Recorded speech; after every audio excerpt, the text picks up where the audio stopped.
Hello friends, we are going to start medicine. और medicine में first chapter है endocrinology. Endocrinology के अंदर सबसे पहले हम देखेंगे कि डायग्नोसिस किस तरीके से करते हैं एंडोक्राइनोलॉजी में। तो देखिए, जैसे कि आप जानते हो, बॉडी में कोई भी ग्लैंड होगी उसका फंक्शन होता है सिक्रीशन ऑफ हार्मोन। ठीक है, हार्मोन सिक्रीट करती है और हर हार्मोन का एक लेवल होता है, जैसे 15 से 30। ठीक है, तो अगर 15 से नीचे रह जाए तो एबनॉर्मल, 15 से ऊपर चला जाए तो एबनॉर्मल, लेकिन इसके बीच में रहेगा 15 से 30 के में तो वो नॉर्मल क्वांटिटी मानी जाती है। ठीक है, नॉर्मल लेवल माना जाता है। तो देखिए, इसी तरीके से हम इसे देखते हैं। ये एक ग्लैंड है जिसने हार्मोन सिक्रीट किया। अब ये हार्मोन इस रेंज में तो है नॉर्मल, लेकिन यदि ये नॉर्मल से ज़्यादा हो जाए या नॉर्मल से कम हो जाए तब क्या होगा।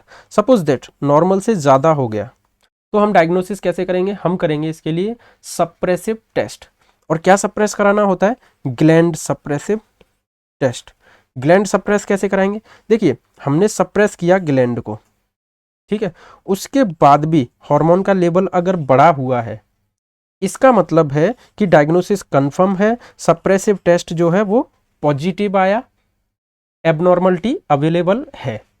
ठीक है, यदि हमने ग्लैंड को सप्रेस किया और हार्मोन का लेवल डिक्रीज हो गया, क्योंकि ग्लैंड को सप्रेस किया तो gland is not secreting hormone, और हार्मोन सिक्रीट नहीं कर रही तो क्या होगा? हार्मोन का लेवल गिर जाएगा। ये नॉर्मल कंडीशन है, बिकॉज हमने सप्रेस किया, इस वजह से हार्मोन का लेवल गिर गया। This is the normal condition. लेकिन हमने सप्रेस किया, उसके बाद भी हार्मोन का लेवल ज़्यादा ही है, बढ़ता ही जा रहा है। ठीक है, बढ़ा हुआ है, इसका मतलब क्या है? एबनॉर्मलिटी अवेलेबल है। ओके, इसी तरीके से अगर हमारी जो हार्मोन का लेवल है वो डिक्रीज हो जाता है, कम हो जाता है, तब हम करेंगे ग्लैंड स्टिमुलेटिंग टेस्ट। अब हम क्या करेंगे? ग्लैंड को स्टिमुलेट करेंगे। यदि हमने ग्लैंड को स्टिमुलेट किया तो ग्लैंड क्या करेगी? हायर लेवल हार्मोन सिक्रीट करेगी, और सिक्रीट जब ज़्यादा हार्मोन सिक्रीट करेगी तो लेवल बढ़ जाएगा। ये नॉर्मल कंडीशन है। यदि लेवल स्टिमुलेट, ग्लैंड को स्टिमुलेट कराने के बाद भी कम ही रहता है, इसका मतलब डायग्नोसिस कंफर्म है कि प्रॉब्लम है, gland is not able to secrete hormone. तभी तो हमारे स्टिमुलेट करने के बाद भी वो हार्मोन सिक्रीट नहीं कर रही, लेवल नहीं बढ़ रहा, बिकॉज ग्लैंड में प्रॉब्लम है, कहीं ना कहीं एबनॉर्मलिटी है। ओके, तो इसका मतलब है स्टिमुलेटरी टेस्ट पॉजिटिव है। तो इस तरीके से हम डायग्नोसिस करते हैं एंडोक्राइनोलॉजी के अंदर। ठीक है, अभी देखिए, suppose that this is the pituitary gland. Okay, ये पिट्यूटरी ग्लैंड है। हम पिट्यूटरी ग्लैंड को देखेंगे। Pituitary gland is controlled by hypothalamus. Hypothalamus, देखिए, जैसे ये हाइपोथैलेमस है, हाइपोथैलेमस से यहां तक एक स्टॉक होता है जिसे कहते हैं हम पिट्यूटरी स्टॉक। ये हाइपोथैलेमस से पिट्यूटरी तक पहुंचता है। इसके अंदर क्या होता है? वेसल्स होंगी जो पिट्यूटरी के लिए ब्लड लेके जा रही हैं। ठीक है, और क्या होगा? एक्सॉन्स होंगे जो हार्मोन को ट्रांसपोर्ट कर रहे हैं वेसल्स में। ठीक है, एक्सोनल वेसल्स होंगी, हार्मोनल वेसल्स होंगी। ये क्या करती हैं? हार्मोन्स को ट्रांसपोर्ट करती हैं hypothalamus to pituitary gland. Okay, अब देखिए, ये पिट्यूटरी जो होती है दो पार्ट में डिवाइड रहती है, एंटीरियर और पोस्टीरियर। एंटीरियर पार्ट को हम कहते हैं एडिनो हाइपोफाइसिस, और पोस्टीरियर पार्ट को कहते हैं न्यूरो हाइपोफाइसिस। ठीक है, और इसके बीच में ये जो एरिया है ये है पिट्यूटरी स्टॉक। अब देखिए, जो हाइपोथैलेमस से हार्मोन आते हैं नीचे, तो ये हार्मोन क्या करते हैं? ये पिट्यूटरी को या तो स्टिमुलेट करेंगे ताकि पिट्यूटरी फर्दर दूसरा हार्मोन सिक्रीट करे। जैसे growth hormone, releasing hormone secrete होता है, तो वो क्या कराता है? हाइपोथैलेमस से सिक्रीट होगा ग्रोथ हार्मोन रिलीजिंग। ठीक है, hormone, growth hormone releasing secrete होता है, रिलीजिंग हार्मोन। तो ये क्या कराता है? यहां से सिक्रीट हुआ और फाइनली ये पिट्यूटरी से क्या कराएगा? ग्रोथ हार्मोन सिक्रीट कराएगा। अब इसके बीच में यहां प्रॉब्लम आ गई, बीच में क्या हुआ? लीजन हो गया। तो प्रॉब्लम कहां आएगी? पिट्यूटरी पे। प्रॉब्लम कहां आएगी? पिट्यूटरी पे। Pituitary is not able to function. Pituitary proper function नहीं कर पाएगी बिकॉज उसको हाइपोथैलेमस से सिग्नल ही नहीं मिल रहा। ठीक है, तो अब देखिए ये क्या क्या होता है। ये हमने यहाँ पे हाइपोथैलेमस, हाइपोथैलेमस से सिक्रीट होता है CRH, ठीक है, कॉर्टिकोट्रोपिन रिलीजिंग हार्मोन। और ये कॉर्टिकोट्रोपिन रिलीजिंग हार्मोन क्या कराता है, ये पिट्यूटरी से सिक्रीट कराएगा ACTH। क्या सिक्रीट कराएगा पिट्यूटरी से, ACTH कराएगा। इसी तरीके से TRH है, और TRH क्या कराएगा, TSH सिक्रीट कराएगा पिट्यूटरी से। और हाइपोथैलेमस से GHRH आएगा, ग्रोथ हार्मोन रिलीजिंग हार्मोन, और ये क्या कराएगा पिट्यूटरी से, ग्रोथ हार्मोन सिक्रीट कराएगा।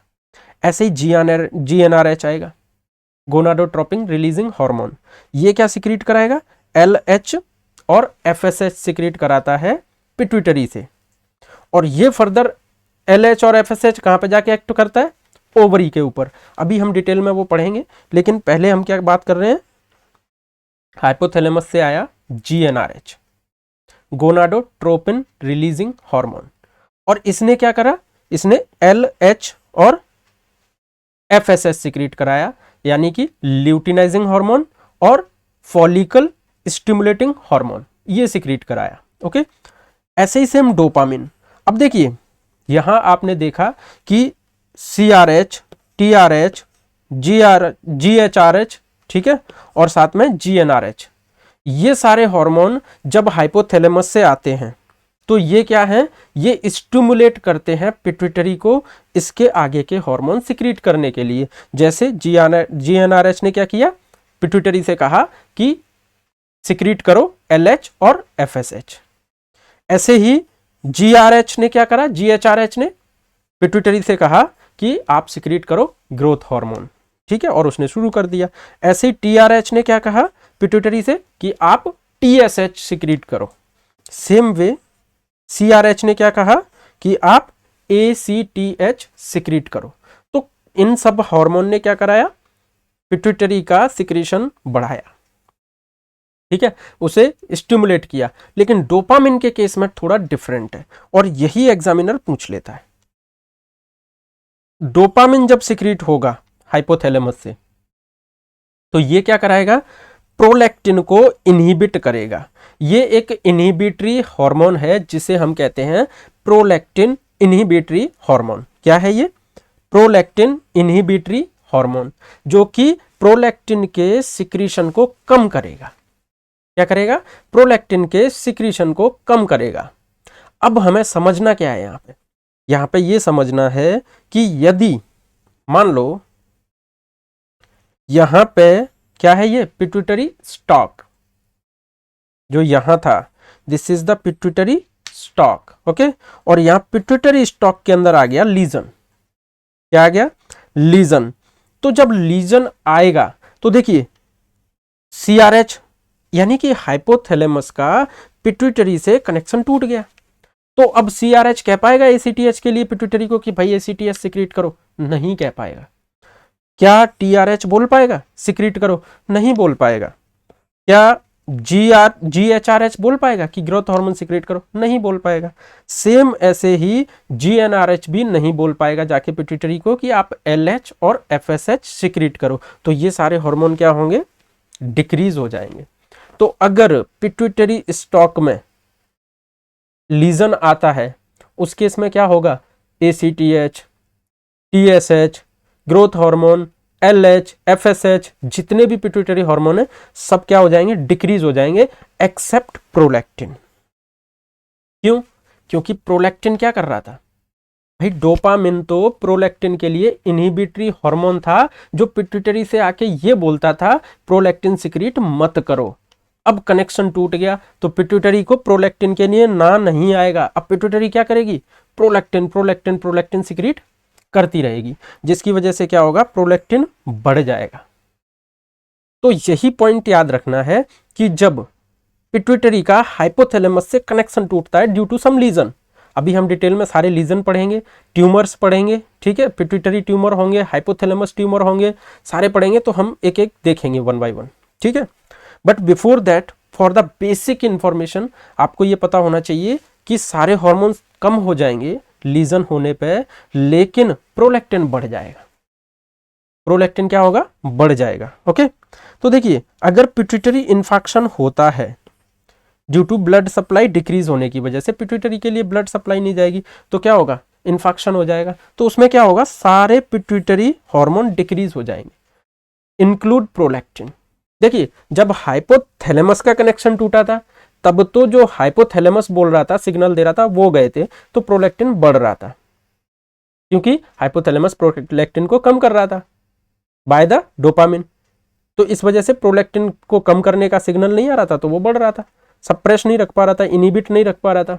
लेकिन यदि प्रॉब्लम पिट्यूटरी पे ही हो जाए, जो हार्मोन बनाती है, सिक्रीट करती है, अगर प्रॉब्लम वहीं हो गया तो क्या होगा, तब तो सारे ही हार्मोन चले जाएंगे ना, सारे ही हार्मोन डिक्रीज हो जाएंगे, कम हो जाएंगे, क्योंकि प्रॉब्लम अब बीमार कौन है, खुद पिट्यूटरी।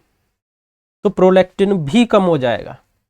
क्यों, क्योंकि भले ही हाइपोथैलेमस उसको कहता रहे कि प्रोलैक्टिन रोको, प्रोलैक्टिन रोको, बट वो जितना करेगी उतना करेगी। ठीक है, तो सारे हार्मोन कम हो जाएंगे यदि problem at the level of pituitary होती है तो। लेकिन हाइपोथैलेमस से सिग्नल आने में कोई प्रॉब्लम है तो सारे हार्मोन तो कम हो जाएंगे लेकिन प्रोलैक्टिन बढ़ जाएगा, बिकॉज हाइपोथैलेमस से प्रोलैक्टिन के लिए क्या आता है, इनहिबिटरी सिग्नल, तो वो इनहिबिट नहीं कर पाएगा, और नहीं कर पाएगा तो क्या होगा, प्रोलैक्टिन बढ़ जाएगा।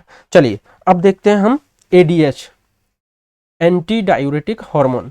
तो इसके अंदर, एडीएच के अंदर हम सबसे पहला एक सिंड्रोम देखते हैं, ये है syndrome of inappropriate secretion of ADH.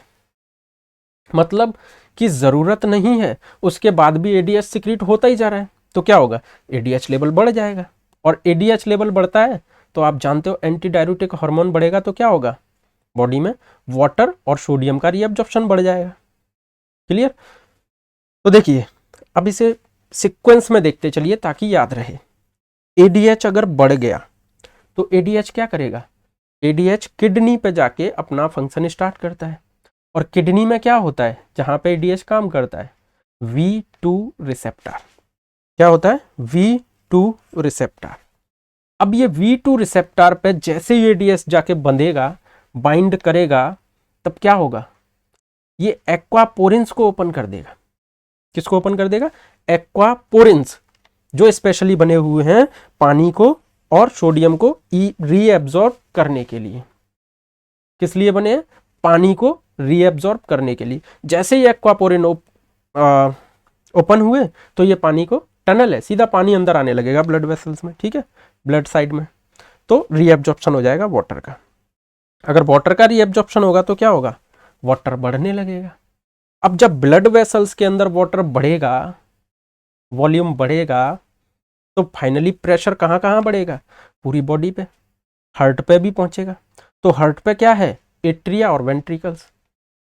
तो एट्रिया के अंदर जैसे ही वाटर जाएगा ज्यादा तो एट्रिया क्या करेगा, स्ट्रेस्ड हो जाएगा, एट्रिया स्ट्रेस्ड होने लगेगा। जब उसमें स्ट्रेचिंग होगी, खिंचाव आएगा, तब वो क्या करेगा, एट्रिया सोचेगा भाई ये तो स्ट्रेचिंग होने लगी, जाने कौन है, प्रेशर देता ही जा रहा है, खिंचाव बन रहा है, तो वो अपनी प्रोटेक्शन में क्या करेगा, ANP प्रोड्यूस करेगा, जिसे कहते हैं एट्रियल नेट्री यूरेटिक पेप्टाइड। ठीक है, तो आप यहां देख सकते हो एट्रिया क्या करेगा, ANP सिक्रीशन करेगा।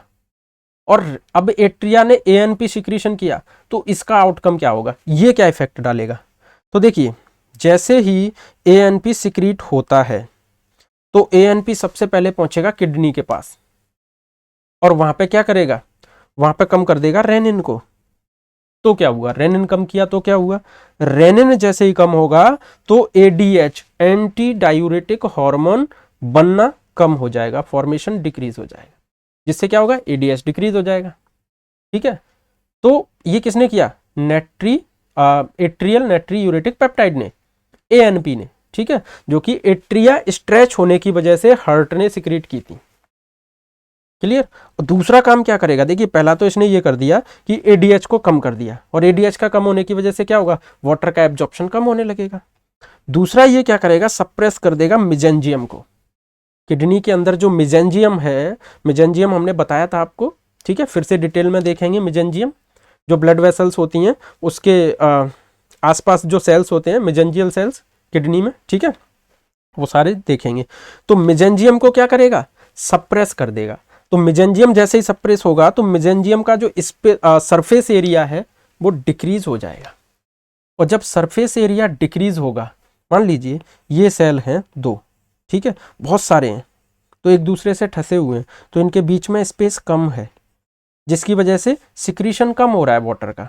लेकिन जैसे ही ये कम हो जाते हैं, सरफेस एरिया कम हो गया यानी कि मेजेंजियम डिक्रीज हो गया, ठीक है, सप्रेस हो गए, तो मेजेंजियम छोटे हो जाएंगे, मेजेंजियम का सरफेस एरिया छोटा हो जाएगा, तो ये बीच का स्पेस ज़्यादा हो जाएगा, और जिसकी वजह से क्या होगा, सिक्रीशन वाटर का बढ़ जाएगा किडनी से, यानी कि GFR बढ़ जाएगा। GFR क्या करेगा, बढ़ जाएगा। तो GFR बढ़ा तो क्या हुआ, ब्लड से यूरिन के थ्रू पानी ज़्यादा बाहर निकलने लगा, ठीक है। तो दूसरा ANP का ये इफेक्ट है। इसके बाद तीसरा इफेक्ट देखते हैं कि ANP रिसेप्टर होते हैं डिस्टल ट्यूब्यूल्स पे। कहाँ होते हैं, डिस्टल ट्यूब्यूल्स के ऊपर ANP रिसेप्टर होते हैं। एट्रियल नेट्री यूरेटिक पेप्टाइड रिसेप्टर्स होते हैं किडनी में डिस्टल ट्यूब्यूल्स पे। तो ये क्या करेगा, यहाँ पे जो रिसेप्टर पे ANP जाएगा और इनको कर देगा ब्लॉक। और ब्लॉक करने की वजह से क्या होगा, ट्यूब्यूल्स ब्लॉक होंगे तो क्या होगा, ब्लॉक होने की वजह से सोडियम का रीएब्जॉर्प्शन है वो भी ब्लॉक हो जाएगा और सोडियम का रीएब्जॉर्प्शन कम हो जाएगा। अब देखिए सबसे पहले क्या करा था, ADH का फॉर्मेशन कम करा था, जिसकी वजह से वाटर रीएब्जॉर्प्शन कम हो गया। दूसरा क्या करा, यहाँ पे जाके रिसेप्टर को ब्लॉक कर दिया डिस्टल ट्यूब्यूल में, तो सोडियम का भी रीएब्जॉर्प्शन कम हो गया। अब क्या होगा, सोडियम और वाटर दोनों ही बाहर तेजी से निकलेंगे बॉडी से। तो जब दोनों बाहर तेजी से निकलेंगे, सोडियम और वाटर दोनों इक्वल अमाउंट में, ठीक है, और जब सोडियम और वाटर दोनों ही इक्वल अमाउंट में बॉडी से पास होते हैं, उसको कहते हैं यूवॉल्मिया। यू मतलब इक्वल अमाउंट में जा रहे हैं, समान मात्रा में, ठीक है। तो देखिए यहां पे मैंने लिखा है सोडियम एंड वाटर दोनों का रीएब्जॉर्प्शन होता है, अब भी यूवॉल्मिया, क्योंकि दोनों का एक साथ हो रहा था। अब दोनों एक साथ लॉस होंगे तब भी यूवॉल्मिया। अगर सोडियम ज्यादा हो जाए वाटर कम हो जाए, या वाटर ज्यादा हो जाए सोडियम कम हो जाए, तो इससे क्या होगा, एक जगह की ऑस्मोलरिटी कम हो जाएगी, एक जगह की ज्यादा हो जाएगी, है ना, तो यूवॉल्मिया नहीं रहेगा। लेकिन जब सोडियम और वाटर दोनों ही सेम मात्रा में इक्वल अमाउंट में लॉस होते हैं, तब क्या होता है, यूवॉल्मिया। ओके, यूवॉल्मिया। तो अब हम देखते हैं, देखिए MCQ किस तरीके से पूछे जाते हैं SIADH के अंदर कि क्या क्या होगा। एक तो इसके अंदर होता है true hyponatremia, true hyponatremia due to ANP, ठीक है। हाइपोनेट्रीमिया यानी कि वाटर का लॉस होगा, वो एकदम ट्रू होगा, ठीक है। दूसरा क्या होगा, ट्रू हाइपोनेट्रीमिया क्यों कहा, बिकॉज नेट्री यूरेटिक पेप्टाइड यूज हो रहे हैं, ठीक है, इसलिए ट्रू, ठीक है। दूसरा एवॉल्मिया, अभी हमने देखा कि सोडियम और वाटर इक्वल मात्रा में चेंज होते हैं, इसलिए उसको क्या बोलते हैं, यूवॉल्मिया। अब आप देखिए, अभी हमने बात करी थी कि यूरिन में सोडियम ज्यादा लॉस हो रहा है। क्यों लॉस हो रहा है, सोडियम यूरिन की तरफ ज्यादा लॉस हो रहा है इन कंपैरिजन टू, अब ज्यादा लॉस क्यों हो रहा है, रीजन क्या है उसका, सोडियम ज्यादा लॉस होने का, नेट्री यूरेटिक पेप्टाइड ANP। ANP ने क्या किया, जब एट्रिया स्ट्रेच हुआ था तो उसने क्या करा, ANP सिक्रीट करा, जिसकी वजह से क्या करा, मेजेंजियम जो थी उसका सरफेस एरिया डिक्रीज कर दिया, उसकी वजह से GFR बढ़ गया, ठीक है। और जहां से सोडियम एब्जॉर्ब हो रहे थे, सोडियम रीएब्जॉर्प्शन हो रहा था डिस्टल ट्यूब्यूल पे, वहां भी जाके बंध गया रिसेप्टर पे, तो सोडियम का रीएब्जॉर्प्शन रोक दिया। अब सोडियम अंदर एब्जॉर्ब नहीं हो पा रहा है बॉडी में, तो क्या होगा, सोडियम ब्लड के अंदर नहीं आ पा रहा, तो क्या होगा उस केस में, सोडियम कहाँ रह गया, यूरिन के अंदर। तो अब यूरिन के अंदर अगर ज्यादा सोडियम है, तो जहां ज्यादा सोडियम होगा ऑस्मोलरिटी भी तो वहीं ज्यादा होगी, ठीक है। इसीलिए देखिए urine osmolarity more than plasma osmolarity, blood plasma से ज्यादा ऑस्मोलरिटी कहाँ है, यूरिन में, बिकॉज ANP ने क्या किया, डिस्टल ट्यूब्यूल के रिसेप्टर को ब्लॉक कर दिया, वहां से सोडियम अंदर नहीं आ रहा, तो यूरिन के अंदर सोडियम ज्यादा है, तो जहां ज्यादा सोडियम वहां ऑस्मोलरिटी ज्यादा, तो high osmolarity in the urine in comparison to blood plasma, ठीक है। तो ब्लड प्लाज्मा के कंपैरिजन में यूरिन के अंदर ऑस्मोलरिटी ज्यादा है, ये MCQ आ सकते हैं। इसके अलावा हाइपोयूरिसीमिया, देखिए यूरिसीमिया का मतलब क्या है, बॉडी में यूरिक एसिड कम हो जाएगा ब्लड के अंदर। क्यों कम होगा, जब सोडियम तो एब्जॉर्प्शन डिक्रीज हो गया, भाई सोडियम अंदर आ नहीं रहा बॉडी के, ओनली वाटर आ रहा है ड्यू टू द, किस वजह से वाटर आ रहा है, नेट्रीयूरेटिक पेप्टाइड की वजह से।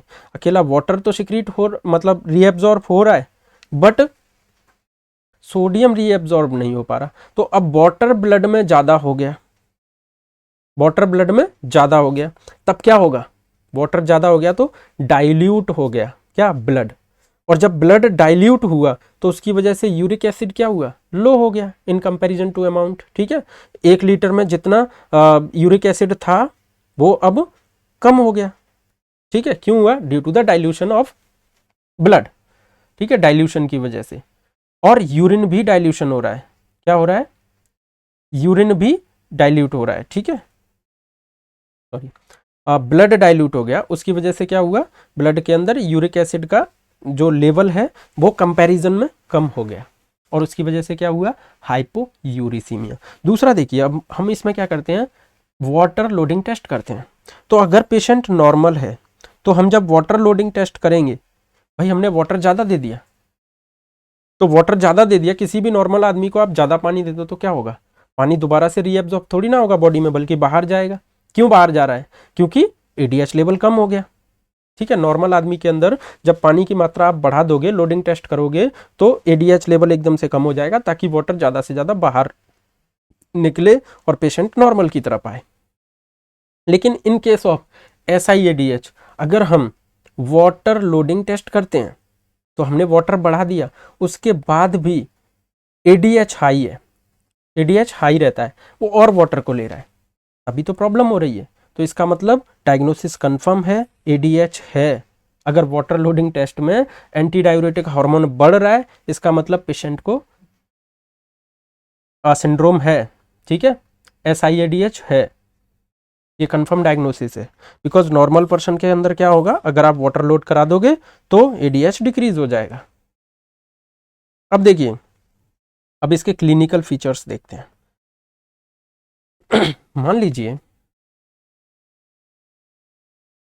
कि ब्लड के अंदर सोडियम लेवल हो गया कम, तो ब्लड के अंदर जब सोडियम लेवल कम हो जाएगा तो ब्लड की ऑस्मोलरिटी तो कम हो गई ना, in comparison to peripheral tissues. तो जब ब्लड की ऑस्मोलरिटी कम हो जाएगी, देखिए हमने 12th में 12वीं क्लास में एक बहुत अच्छे से एक टेस्ट पढ़ा था, कैसा, मान लीजिए ये है एक गिलास, ठीक है, इसके बीच में यहाँ हमने एक पेपर लगाया और यहाँ रखा सोडियम यानी कि नमक बहुत सारा, और इधर रखा पानी, वाटर। ठीक है, इधर क्या रखा, वाटर। तो ऑस्मोलरिटी ज़्यादा किस तरफ होती है, वाटर की तरफ, सोडियम की तरफ। ठीक है, सोडियम की तरफ ज़्यादा ऑस्मोलरिटी है, इसलिए वाटर सोडियम की तरफ जाने लगेगा, नमक की तरफ जाने लगेगा। इसे कहते हैं ऑस्मोलरिटी टेस्ट, जो हमें 12वीं क्लास में कराया गया था। ठीक है, अब चलिए,